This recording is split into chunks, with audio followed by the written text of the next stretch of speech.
Assalamualaikum warahmatullahi wabarakatuh. Izin memperkenalkan diri, Taruna Media, Politeknik Imigrasi, nama Muhammad Amar, NRT 2018 1496 102, Prodi Administrasi Keimigrasian, kelas B. Ya, DPR Di kabar utama, pemirsa, DPR akhirnya mengesahkan RUU Cipta Kerja menjadi undang-undang. Dalam pengesahan ini, 2 fraksi menolak, 1 fraksi menerima. Belum dilanjutkan, kami dikasih kesempatan. Saya sudah berikan kesempatan Bapak Ibu sekalian. Pak Ketua. Interupsi akan diberi setelah pandangan dari Sudah pemerintah. Ketua tadi sudah ada.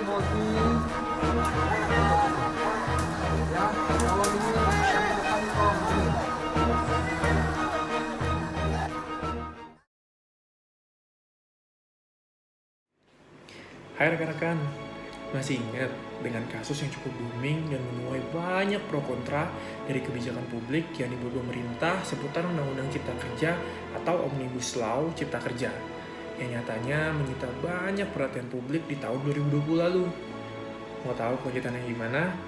Mari kita bahas dalam video ini. Omnibus Law artinya aturan yang ditetapkan di semua sektor. Hal ini memungkinkan DPR untuk segera mengubah beberapa undang-undang pada saat yang bersamaan. Perubahan berbagai regulasi lama dalam satu paket hukum membuat Omnibus Law tersebut kemudian disebut hukum global. Undang-undang baru tentang Cipta Kerja yang disetujui DPR mengatur setidaknya 11 pengelompokan, termasuk penyederhanaan izin perusahaan, persyaratan investasi, ketenagakerjaan, kemudahan kerja, akuntabilitas UMKM, kemudahan berusaha, dukungan penelitian inovasi, administrasi pemerintahan, pengenaan sanksi, pembebasan lahan, investasi dan proyek pemerintah, serta kawasan ekonomi terakhir. Di sektor ketenagakerjaan, pemerintah mengubah, menghapuskan, dan menambahkan pasal terkait Undang-Undang Ketenagakerjaan, seperti pengupahan, skema cuti, besaran pesangon, jam kerja, aturan PHK, dan sebagainya. Undang-undang ini dimaksudkan untuk menampilkan regulasi dari segi jumlah. Selain itu, menyederhanakan peraturan agar lebih tepat sasaran. Sebagai informasi, pengesahan RUU Cipta Kerja ini didukung oleh seluruh partai pendukung koalisi pemerintah. Sedangkan 2 fraksi menyatakan menolak RUU menjadi UU Cipta Kerja ini, yaitu Partai Keadilan Sejahtera atau PKS dan Partai Demokrat. 7 partai fraksi pendukung RUU Cipta Kerja untuk disahkan menjadi UU antara lain Partai Demokrasi Indonesia Perjuangan, PDIP, Partai Golkar, Partai Gerindra, Partai Nasdem, Partai Kebangkitan Bangsa atau PKB, Partai Amanat Nasional, dan Partai Persatuan Pembangunan. Undang-Undang Cipta Kerja dalam pembentukannya tentu telah melewati berbagai prosedur penyusunan dan tentu memiliki beragam dampak yang akan dirasakan ke depan dan dalam penerapannya.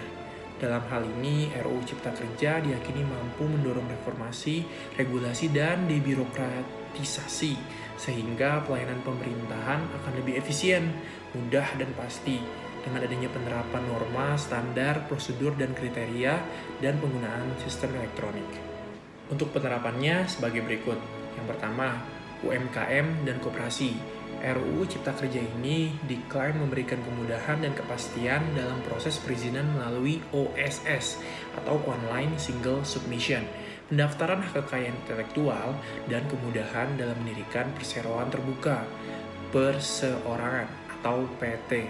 Regulasi ini juga menawarkan kemudahan dalam pendirian koperasi dengan menetapkan minimal jumlah pendirian hanya oleh 9 orang. Koperasi juga diberikan dasar hukum yang kuat untuk melaksanakan prinsip usaha syariah. Yang kedua, sertifikasi halal.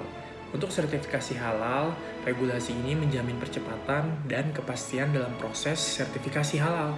Bahkan bagi pelaku usaha mikro dan kecil atau UMK, pemerintah memberikan kemudahan tambahan berupa biaya sertifikasi yang ditanggung oleh pemerintah. Lembaga pemeriksa halal juga diperluas lingkupnya, sehingga kini dapat dilakukan oleh ormas Islam dan perguruan tinggi negeri. Yang ketiga, perkebunan masyarakat di kawasan hutan.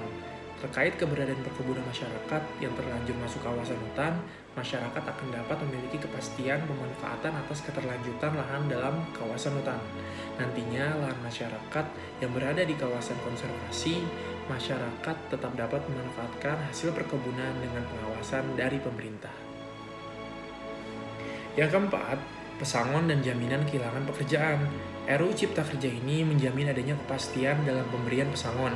Pemerintah menerapkan program jaminan kehilangan pekerjaan dengan tidak mengurangi manfaat jaminan kecelakaan kerja, jaminan kematian, jaminan hari tua, dan jaminan pensiun, serta tidak menambah beban iuran dan pekerja atau pengusaha. Mekanisme pemutusan hubungan kerja juga tetap mengikuti persyaratan yang diatur dalam UU Ketenagakerjaan. Selain itu, RUU Cipta Kerja tidak menghilangkan hak cuti haid dan cuti hamil yang telah diatur dalam UU Ketenagakerjaan sebelumnya. Dan yang kelima, penyederhanaan izin untuk nelayan. Tak hanya itu, bagi nelayan juga diatur penyederhanaan perizinan berusaha untuk kapal perikanan.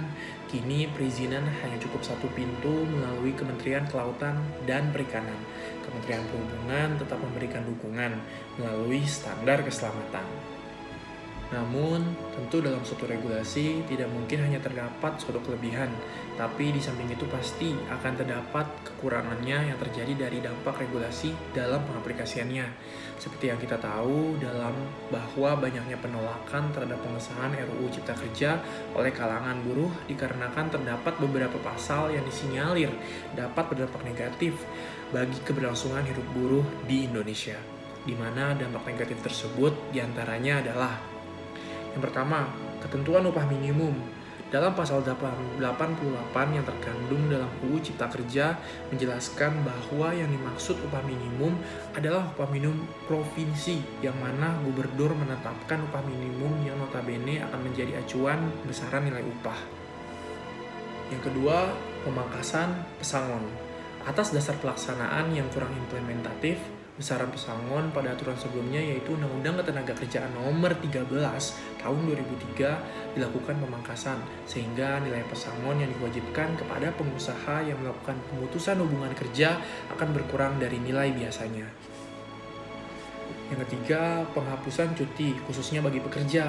Bagi buruh, pengesahan RUU Cipta Kerja ini dapat sangat merugikan mereka, di mana salah satunya adalah hilangnya hak izin atau cuti khusus bagi pekerja yang sedang haid, menikah atau menikahkan, istri, melahirkan atau keguguran, dan beberapa cuti khusus lainnya yang sebelumnya sudah ditetapkan di Undang-Undang Nomor 13 Tahun 2003 tentang Ketenagakerjaan. Yang keempat, tidak adanya batasan waktu untuk karyawan PKWT. Menurut buruh, Undang-Undang Cipta Kerja ini sedikit banyak menguntungkan pelaku usaha.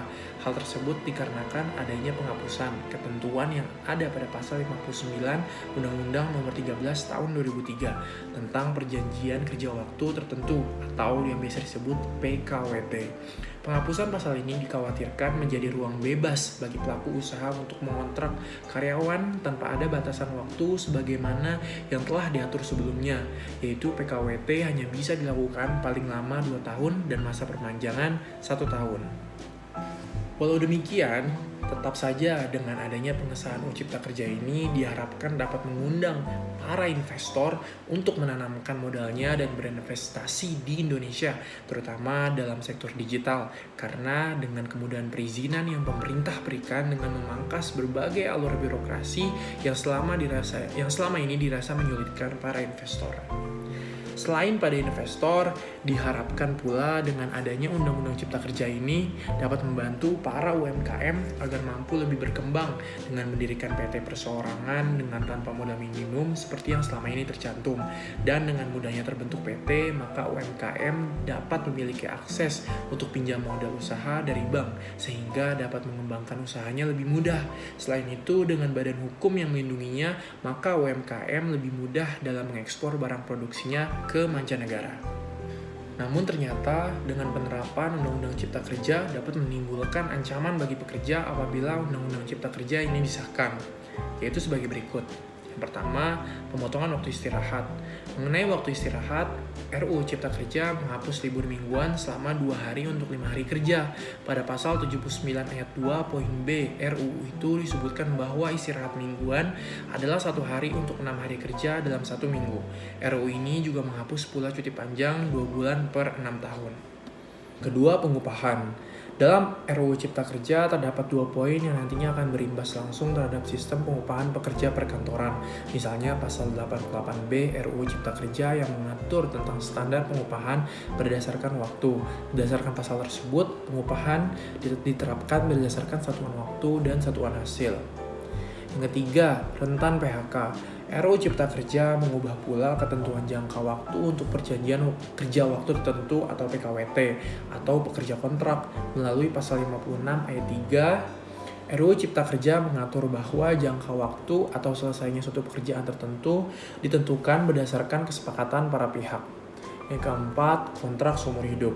RUU Cipta Kerja juga mengubah ketentuan pasal 61 yang salah satunya mengatur bahwa perjanjian kerja berakhir pada saat pekerjaan selesai. Kasus ini sebelumnya tidak dimuat dalam Undang-Undang Ketenagakerjaan RUU Cipta Kerja lewat pasal 61A menambahkan ketentuan pengusaha wajib memberikan kompensasi kepada pekerja yang hubungan kerjanya berakhir karena berakhirnya jangka waktu perjanjian kerja dan selesainya pekerjaan. Aturan tentang perjanjian kerja dalam RUU Cipta Kerja ini dinilai akan merugikan pekerja karena relasi kuasa yang timpang dalam pembuatan kesepakatan. Jangka waktu kontrak akan berada di tangan perusahaan atau pengusaha yang bahkan bisa membuat status kontrak menjadi abadi, termasuk pengusaha dapat sewaktu-waktu mem-PHK pekerja kontrak asalkan memberi kompensasi sesuai ketentuan tambahan dalam pasal 61A yang tidak ada dalam UU Ketenagakerjaan.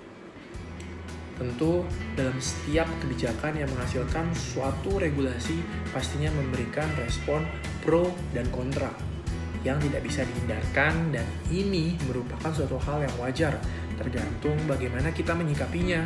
Namun menurut saya pribadi, bahwasannya apa yang pemerintah berikan melalui Undang-Undang Cipta Kerja ini dirasa sangat cukup untuk memajukan perekonomian Indonesia dan mensejahterakan rakyat-rakyatnya. Walaupun terdapat dampak negatif serta ancaman yang diindikasi akan terjadi pada saat penerapan ke depannya, namun bagaimanapun segala sesuatu dirasa tidak mungkin ada yang sempurna, dan kekurangan itu bagaimana nantinya pemerintah dapat dan mampu untuk mengatasinya dan mengkontrol agar tetap pada jalan yang sesuai. Terima kasih. Sekian paparan saya. Wassalamualaikum warahmatullahi wabarakatuh.